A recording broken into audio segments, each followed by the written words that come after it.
함께 말씀 보도록 하겠습니다. 오늘 말씀은 누가복음 11장 1절부터 17절까지 말씀입니다.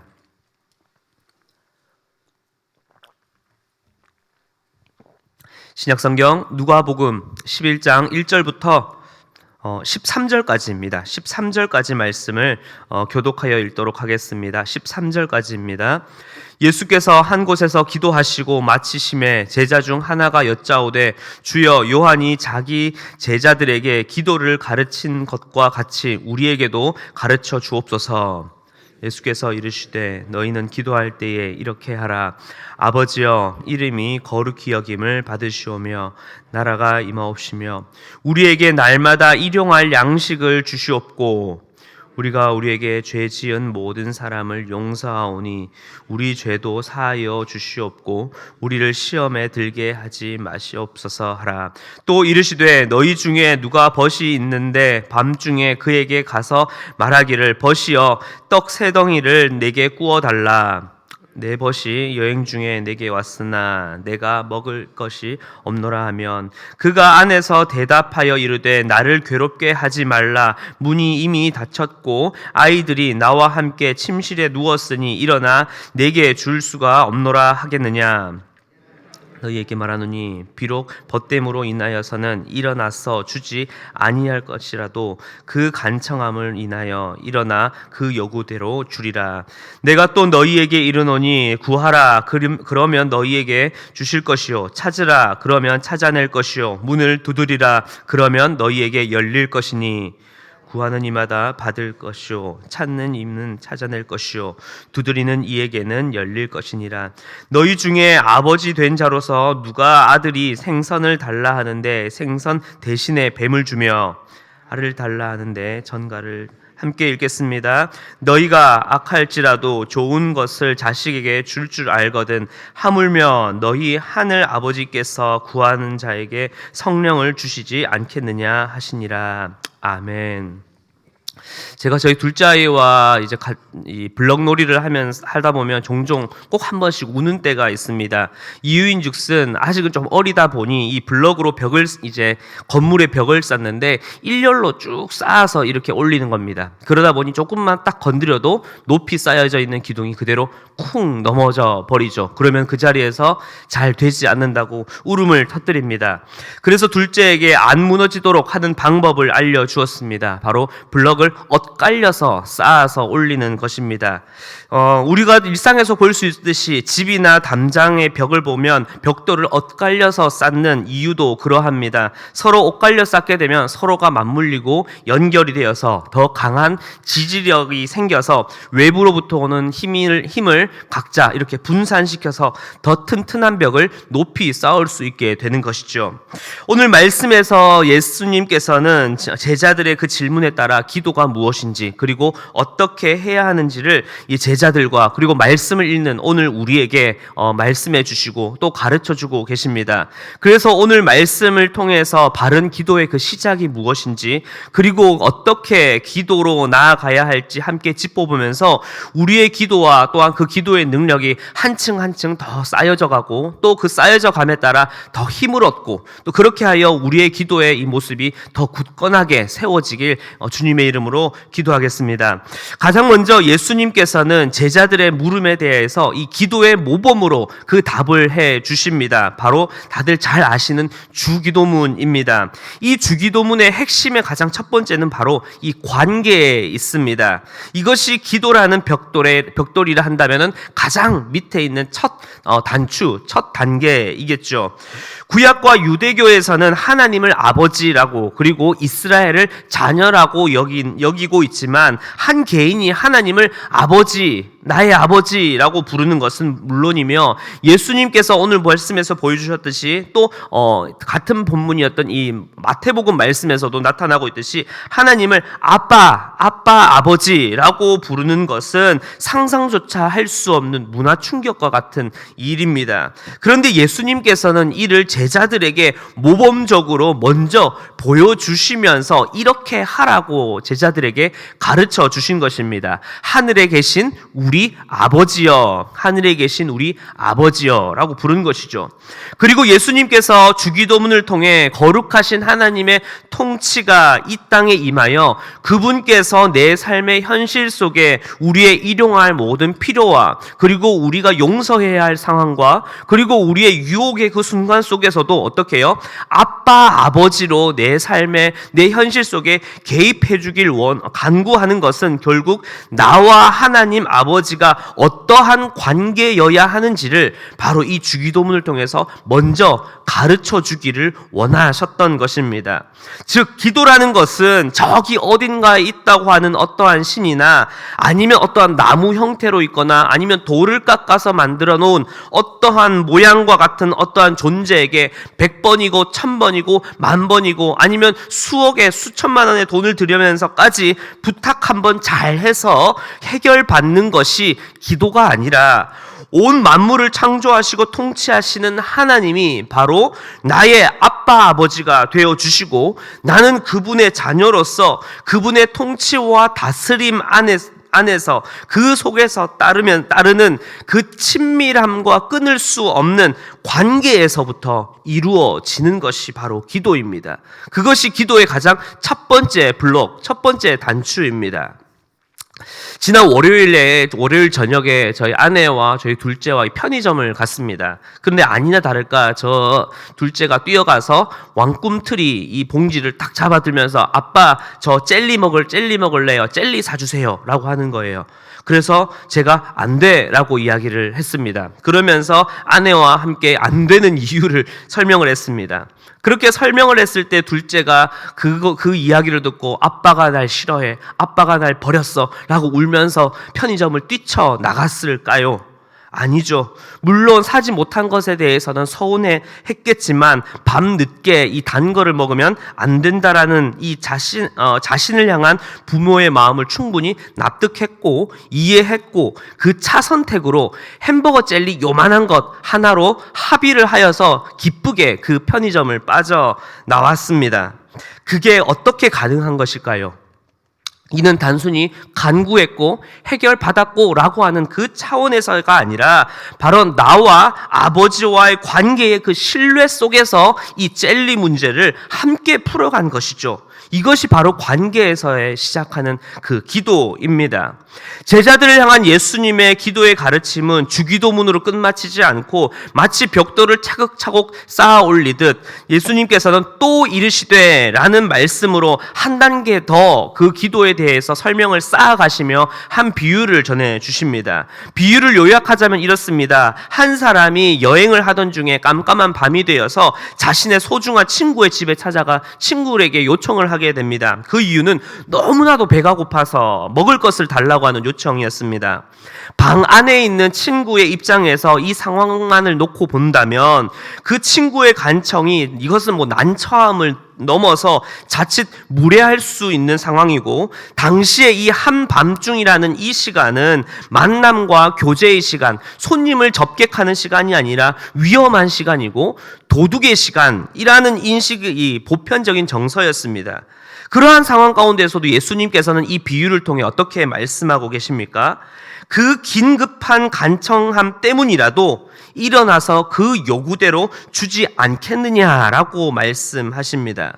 여기서 이 간청한다라고 하는 이 단어는 수치도 모르는 이 뻔뻔함이라는 의미를 가지고 있습니다. 즉 그러한 무례한 행동이 수치인 것도 모르고 뻔뻔스럽게 해오는 요구에도 하나님께서는 어떻게 하신다라는 것입니까? 세상 그 누구도 손님을 대접하지 않는 무례한 것이라 정의하고 그렇게 해서는 안 되지라고 말할지라도 우리 하늘 아버지께서는 세상 그 누구도 그렇게 정의할지라도 우리 하늘 아버지께서는 뻔뻔스러우리만큼 그분의 모든 불편함과 수고로움을 감내하시면서까지 어떻게 해요? 우리의 간구와 우리의 이 뻔뻔스러운 요청에도 어떻게 해요? 풍성하게 응해주시고 채워주시는 분이 바로 우리의 하나님 아버지시라는 것입니다.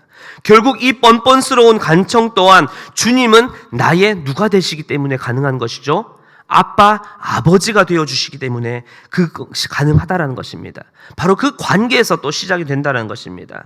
그래서 우리는 그 주님께 뻔뻔하게도 간구할 수 있는 것이고, 그분은 우리를 사랑하시기에 세상이 그 누가 뭐라고 해도, 세상이 그렇게 응답하는 거 아닙니다, 그렇게 대하는 것 아닙니다, 그것은 너무 무례합니다 라고 말할지라도 하나님께서는 우리를 향하여서 저 아이는 내 사랑하는 아들입니다, 내 딸입니다, 저것은 내 아들의 요청입니다 라고 하며 어떠한 가치를 뛰어넘어서 우리를 사랑으로 응해 주실 것이라는 것입니다.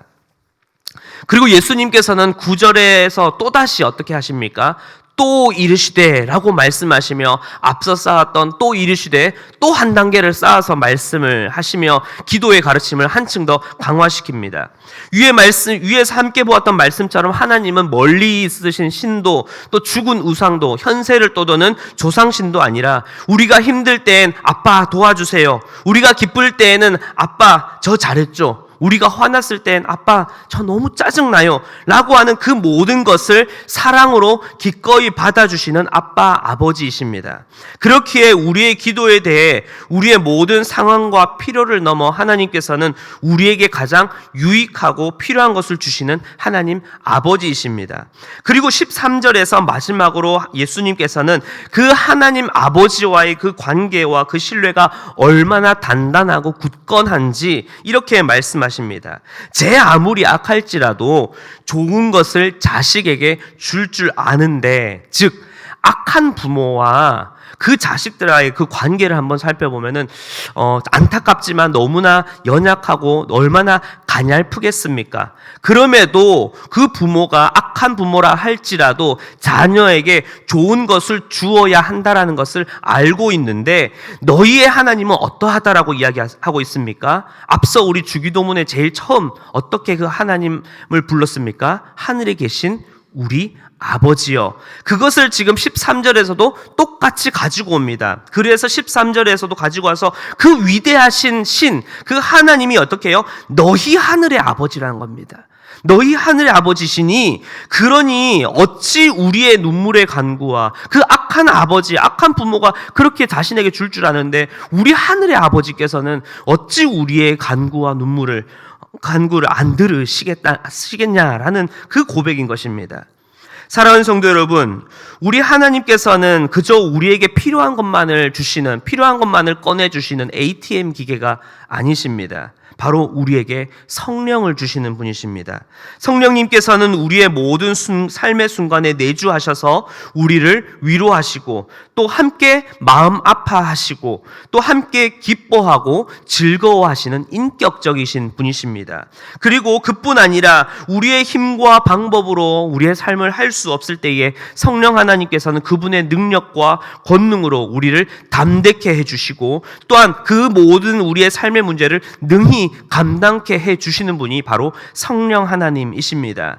그렇게 하나님께서 주시는 응답은 그저 우리가 필요한 것만 딸깍 주고 끝나는 것, 또 그렇게 대답해 주는 것으로 끝마치는 분이 아니라 바로 우리의 모든 갈급함과 우리의 마음 가운데 있는 간구까지 능히 응답하시고 위로하시고 만져주시는 분이시라는 것입니다. 바로 이 하나님이 우리 모든 성도님들의 필요와 그리고 마음에 있는 간구와 그 눈물까지 친히 들으시고 응답하시는 분이십니다.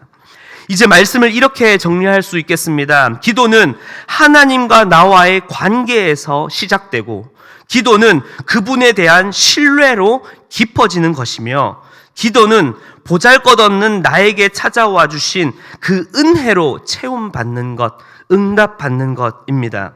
팀 켈러 목사님은 기도라는 책에서 이렇게 기록하고 있습니다. 기도는 우리를 위해 예수님이 행하신 일을 배워 알 뿐만 아니라 날마다 하나님이 베푸시는 혜택을 받아 누리는 길입니다.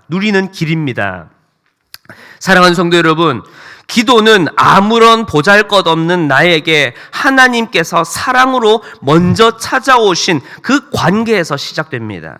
그리고 기도는 그 찾아오신 주님이 날 위해 행하신 그 위대한 일을 내가 믿고 신뢰할 때 그 기도는 깊어질 수 있는 것입니다. 마지막으로 기도는 그 위대하신 일이 오늘 내 눈앞에 있는 고통과 고난과 간구의 상황 속에서도 그 위대한 은혜가 여전히 유효하다라는 그 사실을 상기하고 그 은혜를 그 고통 속에서도 누릴 때 기도의 응답은 바로 그때 이미 시작되고 있다라는 것입니다.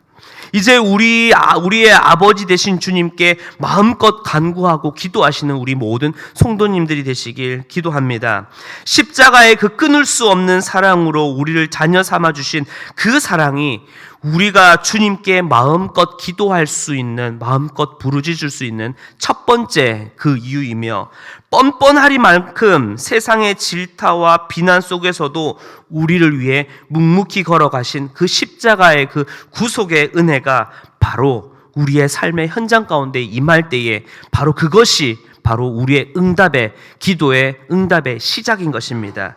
이미 응답의 역사는 은혜 안에서 시작되고 있습니다. 이미 여러분들의 간구는 은혜 안에서 응답이 이루어지고 있다는 것입니다. 이제 그 주님의 그 위대하신 일과 그 위대하신 일이 내 삶 가운데에 이루어지는 그 은혜로 온전히 하나님께 응답받고 그 응답으로 말미암아 하나님 아버지와 함께 기뻐하며 그 은혜를 마음껏 누리시는 여러분들의 모든 삶과 그 기도가 되시길 주님의 이름으로 축원합니다. 함께 기도하겠습니다.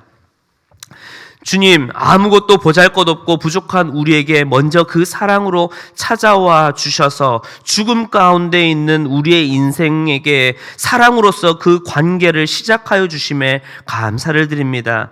그리고 그 찾아오신 주님께서 날 위해 행하신 그 위대한 일을 믿고 나아갈 수 있음에 주님 감사를 드립니다. 주님, 이제는 내 삶의 눈앞에 펼쳐진 현실과 고난과 어려움과 문제 앞에 또다시 좌절하고 엎드리는 것이 아니라 그 십자가의 은혜가 여전히 내 삶에 유효하다라는 것을, 그것이 설령 고난 중이라 할지라도 눈물뿐이라 할지라도 십자가의 은혜는 절대로 변치 않고 여전히 이 수렁 가운데서도 유효하다라는 것을 기억하며 그 은혜가 여전히 나에게 주어져 있음을 기억하는 우리의 삶이 되도록, 그리고 그 은혜가 바로 이미 응답의 시작이라는 것을 믿으며 그 주님과 함께 내 삶의 문제 속으로, 주님과 함께 내 삶의 고난 속으로 걸어가는 우리의 모든 발걸음이 되게 하여 주시옵소서. 감사를 드리며 살아계신 예수 그리스도의 이름으로 기도드렸습니다.